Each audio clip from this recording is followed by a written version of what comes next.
안녕하세요. 오늘은 조금 무겁지만 흥미로운 이야기를 들려드리려고 합니다. 꼬마 빌딩 투자라고 들어보셨나요? 서울의 웬만한 직장인이나 자영업자라면 한 번쯤 꿈꿔봤을 겁니다. 아파트 대신 꼬마 빌딩을 사두면 월세가 나오고 은퇴 후에도 든든하다. 이런 말 참 많이 들었죠. 하지만 모든 꿈이 현실에서 그대로 빛나는 건 아닙니다. 오늘은 바로 망한 꼬마 빌딩 투자자들의 이야기, 그리고 그 후에 벌어진 일들을 하나씩 풀어보려 합니다. 그러면 꼬마 빌딩의 황금기는 언제였을까요? 2015년부터 2020년까지 서울과 수도권은 말 그대로 꼬마 빌딩 투자 열풍이 불었습니다. 강남, 성수동, 망원동, 심지어는 을지로 골목까지 길을 걷다 보면 여기는 다음 핫플이 될 거다 라는 기대감이 가득했죠. 당시 투자자들은 이렇게 말했습니다. 아파트 한 채 가격으로 꼬마 빌딩을 사면 집값 상승에 더해서 임대 수익이라는 두 마리 토끼를 잡을 수 있다 라고 말이죠. 특히 저금리 시대, 은행 예금이 1%에서 2%밖에 안 되던 시절이었기 때문에 월세라는 안정적인 현금 흐름은 너무나 매력적으로 보였습니다.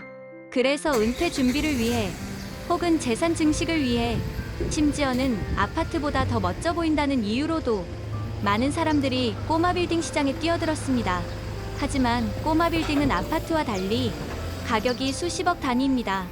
보통은 자기 자본만으로 사는 경우가 드물죠. 예를 들어볼까요? 20억짜리 꼬마 빌딩을 산다고 해봅시다. 자기 돈 5억을 넣고 나머지 15억은 은행에서 대출을 받습니다. 처음엔 괜찮았습니다. 금리가 낮았으니까요. 월세 수입이 대출 이자를 커버하고도 남았으니 이거 완전히 돈 되는 투자네 하며 다들 흐뭇해했죠. 하지만 세상은 언제나 변합니다. 금리가 오르고 상권은 흔들리기 시작했습니다.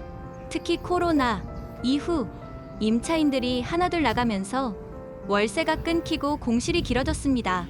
문제는 대출 이자는 매달 꼬박꼬박 나간다는 겁니다. 그때부터 꼬마 빌딩은 황금알을 낳는 거위가 아니라 돈 먹는 하마가 되어버렸습니다. 실제 사례를 하나 들어볼까요? 서울 강북의 한 꼬마 빌딩 투자자는 2019년 25억 원의 빌딩을 매입했습니다. 카페와 음식점 임차인들이 들어와 있어 안정적인 수익을 기대했죠. 하지만 코로나 이후 손님이 줄고 임차인들이 버티지 못하고 나갔습니다. 공실은 늘어가는데 대출이자는 매달 600만 원씩 나갔습니다. 투자한 투자금도 10억에 달하죠. 10억이라는 돈을 투자했음에도 매월 돈이 들어오는 게 아니라 600만 원씩 나가는 상황. 결국 건물주는 버티지 못하고 2023년에 건물을 팔려고 내놨습니다. 그런데 문제는 그때 시장 분위기가 완전히 달라져 있었다는 겁니다. 빌딩 수요가 줄어들면서 매수자가 나타나지 않았습니다. 결국 이 건물은 20억 원에 팔렸습니다. 단순히 계산해도 5억 원의 손실입니다. 10억을 투자해서 5억을 날리고 은행 대출 15억을 빌려서 월세로 이자의 일부를 갚고도 추가로 600만 원씩 은행 이자를 내는 삶. 게다가 중개수수료, 세금, 금융비용까지 합치면 이 투자자는 7억 원 이상을 잃었습니다. 안정적인 현금 흐름을 원해서 시작한 투자였지만 결과는 은퇴자금을 송두리째 잃어버린 비극으로 끝났습니다. 그렇다면 왜 이런 일이 벌어졌을까요? 첫째, 과도한 레버리지, 즉 대출입니다. 임대료로 이자를 갚을 수 있다는 믿음이 무너졌을 때 모든 게 흔들립니다. 둘째, 상권의 변화죠. MZ세대는 오프라인보다 온라인 소비를 선호합니다. 카페, 식당 위주의 임대 구조는 더 이상 안정적이지 않죠. 그럼에도 그것으로 돈을 벌려 한다? 쉽지 않은 선택입니다. 셋째, 유동성 착시입니다. 저금리 시대에는 자산 가격이 계속 오르는 것처럼 보였지만 금리와 경기 상황이 바뀌면 자산 가치도 무너집니다. 망한 꼬마 빌딩의 주인들은 결국 어떻게 됐을까요? 어떤 이들은 울며 겨자 먹기로 손해를 감수하고 건물을 팔았습니다. 또 다른 이들은 임차인을 낮은 임대료로라도 구해서 그저 대출이자만 겨우 맞추며 버티고 있습니다. 심지어 일부는 경매로 넘어가기도 했습니다. 은행이 담보를 회수하는 순간 건물주는 한순간에 투자 실패자가 되는 겁니다. 더 안타까운 건 이 과정에서 가족 관계까지 흔들리는 경우가 많다는 겁니다. 은퇴자금, 자녀 학자금, 노후 생활비까지 꼬마 빌딩에 묶여 있었기 때문에 투자 실패가 곧 생활의 붕괴로 이어진 것이죠. 그렇다면 이 이야기가 주는 교훈은 무엇일까요? 첫째, 투자는 냉정해야 한다는 겁니다. 남들이 다 한다고 나도 따라가면 늦습니다.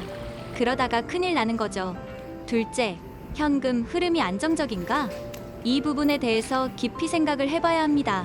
빌딩 투자의 핵심은 꾸준한 임대 수익인데 이걸 검증하지 않고 단순히 오를 거야라는 기대감으로 뛰어든다면 실패할 확률이 높습니다. 셋째, 대출에 의존하지 말아야죠. 대출은 투자를 빠르게 해주지만 동시에 발목을 잡는 족쇄가 될 수 있습니다. 그 부분을 반드시 명심해야 합니다. 오늘은 망한 꼬마 빌딩, 그 후의 이야기, 이 부분을 함께 살펴봤습니다. 누군가에게는 꿈이었고 또 누군가에게는 악몽이 되어버린 꼬마 빌딩 투자. 여러분은 어떻게 생각하시나요? 혹시 지금도 빌딩 투자에 관심이 있으신가요? 아니면 오늘 이야기를 들으면서 생각이 조금 달라지셨나요? 투자는 언제나 빛과 그늘을 동시에 가지고 있습니다. 중요한 건 그 이면을 보려는 냉정한 시각입니다. 오늘 영상이 여러분께 도움이 되셨다면 좋아요와 구독 부탁드립니다. 저는 또 다른 흥미로운 부동산 이야기로 찾아뵙겠습니다. 감사합니다. 자주 방문해주세요.